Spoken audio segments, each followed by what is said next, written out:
मुलांना काही खायला द्यायचं असेल ना, तर आईला हा प्रश्नच असतो की मुलांना हे आवडेल की नाही, मुलं हे खातील की नाही.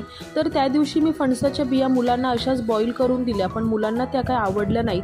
तर मी विचार केला की मला ह्या फणसाच्या बिया मुलांना खायला द्यायच्याच होत्या, कारण मुलांनाही माहिती असावं की प्रत्येक अन्नपदार्थ हा किती आपल्या शरीरासाठी इम्पॉर्टंट आहे.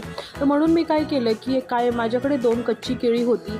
पाण्यामध्ये मी हळद मीठ घातलं, पाण्याला उकळी आली की त्यामध्ये मी काय केलं, केळं आणि फणसाच्या बिया वाफवून घेतल्या. त्यानंतर या दोघांची साल काढून घेतली.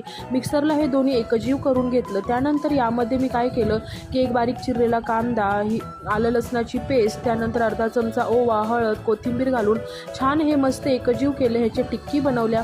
त्यानंतर मैद्याच्या स्लेरीमध्ये बुडवल्या, ब्रेड क्रम्समध्ये बुडवून या टिक्की दोन्ही बाजूनी छान शॅलो फ्राय केल्या. याची डिटेल लिंक खाली छोट्या त्रिकोणावर मिळून जाईल. कुरकुरीत चीझी फणसाच्या बियांचे कटलेट तयार आहे. आवडलं असल्यास